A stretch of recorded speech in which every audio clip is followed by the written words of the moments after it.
नमस्कार बच्चों, स्वागत है आपके अपने YouTube channel the PCM vision में। तो यार बच्चों, ये है क्वेश्चन पेपर क्लास 12 इकोनॉमिक्स का जो आपका आज आर्ट्स वालों का एग्जाम हुआ है। तो आज की इस वीडियो के माध्यम से इसमें जो आपका 30 ऑब्जेक्टिव क्वेश्चन पूछा गया था, ये 30 क्वेश्चन का आंसर एक एक करके बताने वाला हूँ।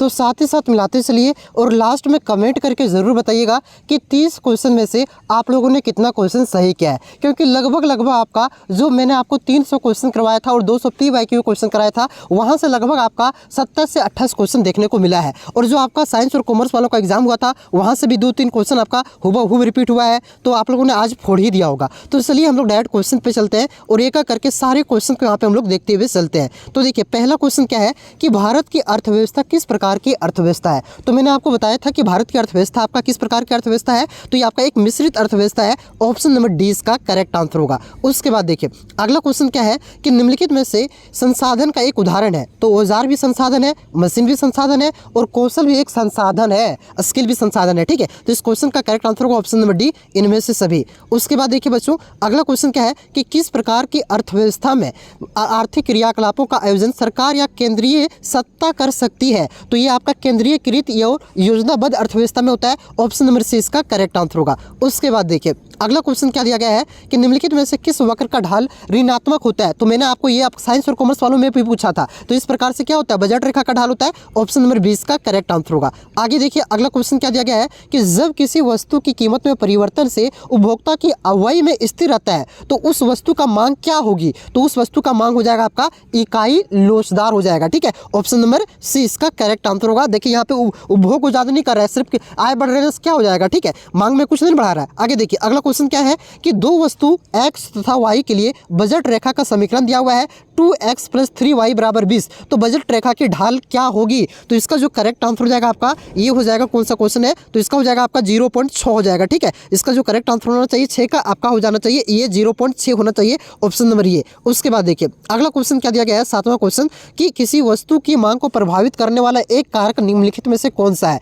तो उपभोक्ता की आय जिस तरह पड़ता है उस तरह से वो कंज्यूम करता है, ज्यादा कमाता है तो ज्यादा बढ़िया चीज खरीदता है। ठीक है, ऑप्शन नंबर 20 का करेक्ट आंसर होगा, ये प्रभावित करता है। आगे देखिए बच्चों, अगला क्वेश्चन क्या दिया गया है, अगला क्वेश्चन है कि उत्पादन और उत्पत्ति के साधनों के बीच के अंतर को क्या, संबंध को क्या कहते हैं। तो ये आपका उत्पादन फलन कहा जाता है। ऑप्शन नंबर सी इसका करेक्ट आंसर होगा। इससे पहले बताया ना जी। हाँ, आगे देखिए अगला क्वेश्चन क्या दिया गया है, आगे आपका 9वां क्वेश्चन कि निम्नलिखित में से स्थिर लागत का एक उदाहरण है। तो ये भी साइंस और कॉमर्स वालों में था आपका, मकान का किराया, ये आपका लॉन्ग टाइम में जाकर के बदलता है। आगे देखिए अगला क्वेश्चन क्या है कि पैमाने के प्रतिफल किस प्रकार का उत्पादन फलन की व्याख्या करता है। तो आपका दीर्घकालीन उत्पादन फलन का ऑप्शन नंबर 20 का करेक्ट आंसर होगा। आगे देखिए अगला क्वेश्चन क्या दिया गया है कि परिवर्ती साधन का कुल उत्पाद अधिकतम होता है जब। तो कुल उत्पाद अधिकतम कब भी होता है, तो उसी समय क्या, जब सीमांत उपयोगिता क्या उत्पाद क्या हो जाता है, सीमांत आपका शून्य हो जाता है। ठीक है, ऑप्शन नंबर डी इसका करेक्ट आंसर होगा। आगे देखिए अगला क्वेश्चन क्या है 12 नंबर का कि किस प्रकार की बाजार में समरूप वस्तुओं का उत्पादन होता है। तो ये आपका पूर्ण प्रतियोगिता बाजार में,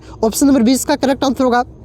आगे देखिए अगला क्वेश्चन क्या है कि एक पूर्ण प्रतियोगी फर्म के लिए कौन सा वक्र आपका पूर्ति वक्र होता है। तो कौन सा वक्र, तो इसका जो करेक्ट आंसर हो जाएगा आपका सीमांत लागत वक्र का बढ़ता भाग। ठीक है, ऑप्शन नंबर डी इसका करेक्ट आंसर होगा। सारा PYQ आपका अधिकतर क्वेश्चन रिपीट हुआ, इसलिए मैं बार बार बोलता हूँ कि 200 क्वेश्चन PYQ 2012 से लेकर के 24 तक जरूर करके जाइएगा। आगे देखिए अगला क्वेश्चन क्या है कि इस वस्तु की मांग बढ़ने से वस्तु की क्या होती है, कीमत में मांग ज्यादा होने लगेगा। जैसे मास्क का मांग क्या होने लगा था, ज्यादा, तो कीमत में क्या हो जाएगी, वृद्धि हो जाएगी भैया। ऑप्शन नंबर 20 का करेक्ट आंसर होगा। ठीक है, ज्यादा आदमी खोजेगा तो दाम बढ़ा देगा। आगे देखिए अगला क्वेश्चन क्या है कि संतुलन कीमत की स्थिति में क्या होता है। तो मैंने आपको बताया था कि संतुलन कब होता है, जब आपका मांग और पूर्ति दोनों बराबर होता है। ठीक है, तो ऑप्शन नंबर सी इसका करेक्ट आंसर होगा, मांग और पूर्ति बराबर होती है उस स्थिति में।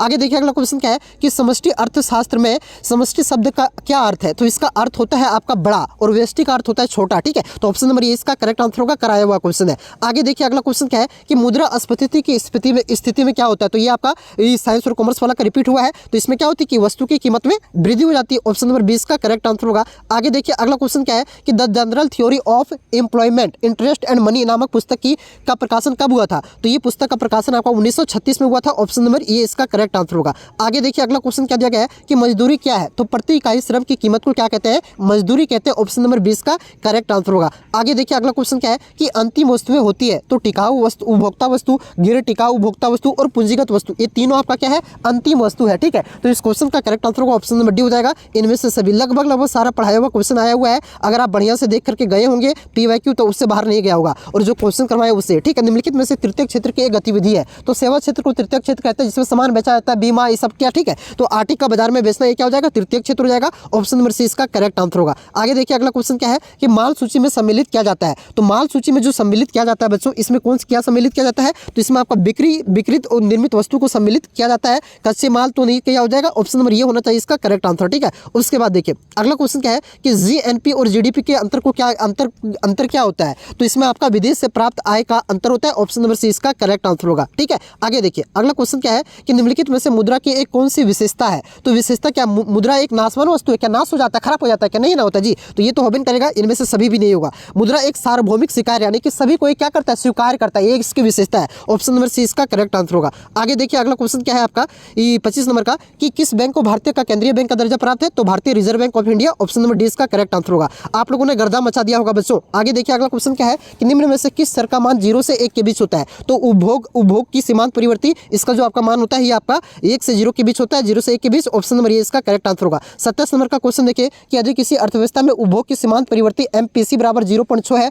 तो गुणक का मान क्या होगा, तो मैंने आपको करवाया हुआ था, ठीक है। तो इसका जो आप लोग इसको सॉल्व कीजिएगा तो आएगा 2.5 आएगा, ठीक है। ऑप्शन नंबर सी इसका करेक्ट आंसर होगा। के बराबर क्या होता है, के बराबर गुणक का मान यहाँ पे आप सॉल्व कर सकते हैं। के बराबर क्या होता है 1/1 माइनस MPC होता है, ठीक है। ये आपका के बराबर होता है, तो यहाँ पे MPC का वैल्यू 0.6 रखिएगा तो के का वैल्यू आ जाएगा आपका 2.5, ठीक है। आगे देखिए अगला क्वेश्चन क्या दिया गया है आपका कि भारत का वित्तीय वर्ष की अवधि है, तो ये क्वेश्चन कई बार करवा चुके हैं, 1 अप्रैल से 31 मार्च। ऑप्शन नंबर सी इसका करेक्ट आंसर होगा। आगे देखिए अगला क्वेश्चन क्या दिया गया है कि निम्नलिखित में से पूंजीगत व्यय का एक उदाहरण है, तो पूंजीगत व्यय का उदाहरण हो जाएगा आपका ये भूमि अधिग्रहण पर व्यय। ऑप्शन नंबर सी इसका करेक्ट आंसर होगा। उसके बाद देखिए अगला क्वेश्चन क्या दिया गया है कि मुद्रा अवमूल्यन की स्थिति में क्या होती है, तो क्या होती है, इसमें विनिमय दर की वृद्धि हो जाती है, ठीक है। ऑप्शन नंबर सी इसका करेक्ट आंसर हो जाएगा। अब आप लोग कमेंट करके बताइए कि 30 में से आप लोगों ने कितना क्वेश्चन सही किया है, और मैंने लगभग जितना आप लोगों को पढ़ाया था लगभग क्वेश्चन आप सभी के बोर्ड एग्जाम में देखने को मिला है। आगे जो आपको मैं पढ़ाऊंगा आप लोग कमेंट करके बताइए कि आगे आपका कौन सा सब्जेक्ट का एग्जाम है, ठीक है। तो आप लोग कमेंट करके बताइए कि 30 में से आप लोगों ने कितना क्वेश्चन सही किया है,